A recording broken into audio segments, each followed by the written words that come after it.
बचपन से लेके आज तक हम सब ने महसूस किया है कि लाइफ में पेन ज़्यादा है, प्लेजर कम है। पर कभी आपने सोचा है ऐसा क्यों? पेन एक कॉन्टिन्यूअस लाइन की तरह चलता है, बहुत से लेके डेथ तक। प्लेजर एक छोटे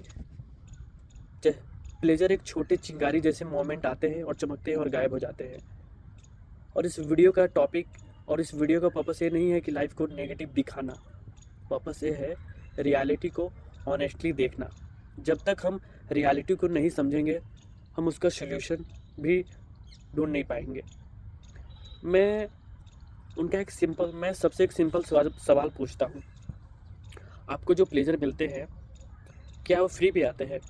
बिना मेहनत के आते हैं, बिना कॉस्ट के आते हैं? सोचना। हर बड़े प्लेजर के पीछे बहुत सारा मेहनत, बहुत सारा स्ट्रगल, बहुत सारे टेंशन, बहुत सारा मनी, बहुत सारा रिस्क, ये सब होता है। बट पेन को कोई मेहनत नहीं चाहिए, बस आ जाता है। एक एक्सीडेंट आपको पेन दे सकता है, एक बीमारी आपको पेन दे सकता है, एक हार्ट अटैक आपको पेन दे सकता है, एक लॉस आपको पेन दे सकता है। प्लेजर को हम बुलाते हैं, पर पेन खुद पे खुद चला आता है। सोचिए, इमेजिन कीजिए, एक इंसान को $1 मिलियन की लॉटरी लग जाए, और दूसरे तरफ सिनेरियो क्या हो कि दूसरा इंसान होमलेस हो जाए। कौन सी इमेजिनेशन या कौन सा स्टेटमेंट ज़्यादा सॉफ्ट और ज़्यादा स्ट्रॉन्ग है? ऑलमोस्ट सभी लोग कहते हैं कि होमलेस हो जाना लाइफ को बदल देता है। मतलब पेन का इफेक्ट यानी होमलेस हो जाना में बहुत सारा पेन है, और $1 मिलियन पा जाना में बहुत सारा प्लेजर है। तो बहुत सारे लोग कहते हैं कि होमलेस हो जाना लाइफ को ज़्यादा बदल देता है। मतलब पेन का इफेक्ट प्लेजर से कई गुना ज़्यादा पावरफुल है। दिस इज कॉल्ड नेगेटिव बायस। आपके दिमाग की इनबिल्ट वायरिंग आपका ब्रेन को प्रायोरिटी देता है, क्योंकि पेन ने ही आपको मिलियन ऑफ ईयर तक जीवित रखा है। प्लेजर ऑप्शनल है, पेन कंपल्सरी है। क्रोनिक पेन एग्जिस्ट करता है, लेकिन क्रोनिक प्लेजर जैसी कोई चीज़ नहीं होती है। सोचिए, किसी को कैंसर हो जाए तो सालों तक वो कैंसर के दर्द में जूझा रहेगा। अर्थराइटिस हो जाए तो सालों तक वो घुटने के पेन में अरसों उसके बीत जाएंगे। डिप्रेशन में लोग सालों सालों गुजार देते हैं। लॉस कुछ हो जाए किसी पर्सनल इंसान का, तो लोग परमानेंटली पुण्य में शामिल हो जाते हैं। बट लॉन्ग टर्म प्लेजर जैसी कोई चीज़ नहीं होती है। क्यों? क्योंकि ह्यूमन ब्रेन प्लेजर को बहुत जल्दी अडेप्ट कर लेता है। इसको कहते हैं हीडोनिक अडेप्टेशन। प्लेजर ऊपर जाता है और बेस लाइन पर वापस गिर जाता है, पर पेन का कोई बेस लाइन नहीं बनता। बॉडी लंबे समय तक पेन को पकड़ के रखती है। इवोल्यूशन ने हमें दो चीज़ें दी है, पेन मतलब सर्वाइवल सिग्नल, और प्लेजर मतलब रिवॉर्ड सिग्नल। रिवॉर्ड टेम्परेरी होना चाहिए था, बिकॉज अगर हम प्लेजर में खो जाते तो सर्वाइवल खतरे में पड़ जाता। रिवॉर्ड जो होना चाहिए वो टेम्परेरी होना चाहिए। अगर हम लंबे समय तक प्लेजर में खोए हुए हैं तो हम किसी खतरे में पड़ जाएंगे और हमें कोई मार के खा जाएगा। तो इसलिए पेन हमारे डीएनए में, हमारे इवोल्यूशनरी बायोलॉजी के साथ इस तरह से हमारे बॉडी में इवॉल्व हुआ है कि पेन जो है हमें सर्वाइवल का सिग्नल देता है और प्लेजर रिवॉर्ड का सिग्नल देता है। इसलिए पेन डीप होता है, पेन लिंगरिंग है, पेन प्रायोरिटी है। प्लेजर बस छोटी प्लेजर बस एक छोटी पैट ऑन बैक है। कोई आपका पीठ पे थपथपा दे तो प्लेजर आपको सो जाओगे। अगर लाइफ को मैथमेटिकली इक्वेशन की तरह देखो, net result is equal to अधिक suffering plus very limited pleasure. और ये ओपिनियन नहीं है।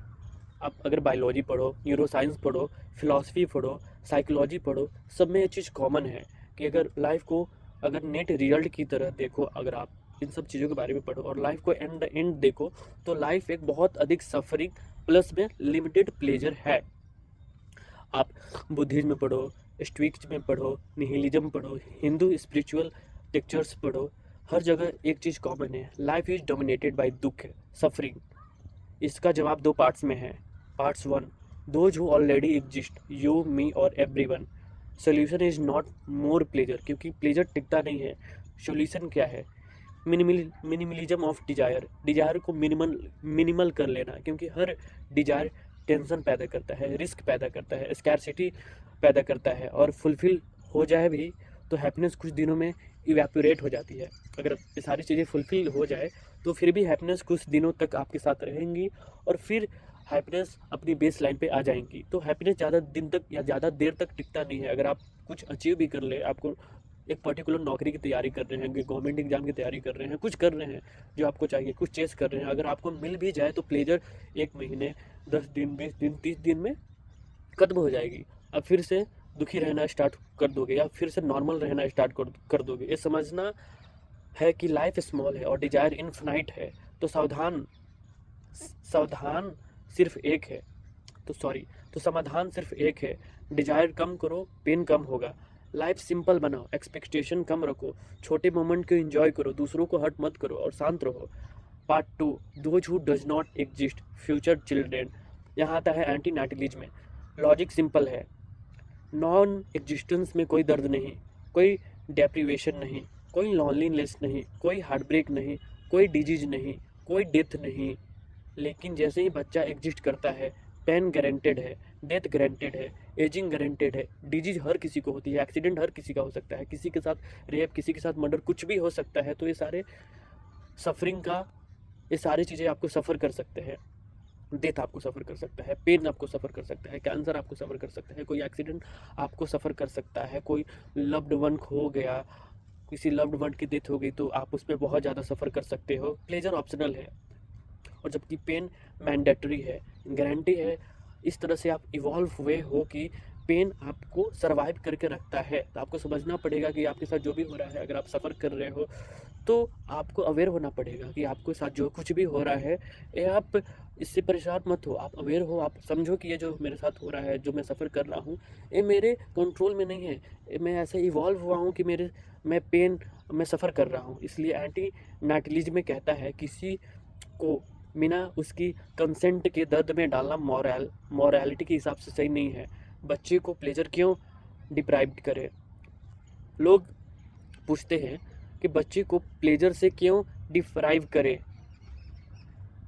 मैं आंसर करता हूँ कि नॉन एग्जिस्टेंस में कोई डिप्राइव हो ही नहीं सकता। हमने टेक्नोलॉजी बनाई, सही बात है, पर प्लैनेट को क्या दिया हमने? हम 8 बिलियन पहुँच गए, एनिमल छीन लिए हमने, फॉरेस्ट काट लिए हमने, ऑक्सीजन और जो ओशन था, जो समुंदर था, वो बड़े बड़े हैं, कार्बन बढ़ गई है, क्लाइमेट कोलैब कर रहा है। नेट रिजल्ट क्या है? हमने क्या क्या पृथ्वी के साथ? ह्यूमैनिटी का नेट इम्पैक्ट नेगेटिव है। इसलिए कुछ थिंकर कहते हैं सबसे इथिकल स्टेप है कि हम कॉन्शियसली एग्जिस्टेंस चूज करें ताकि प्लैनेट बचे। बोल्ड है पर इलॉजिकल बिल्कुल नहीं है। बाय।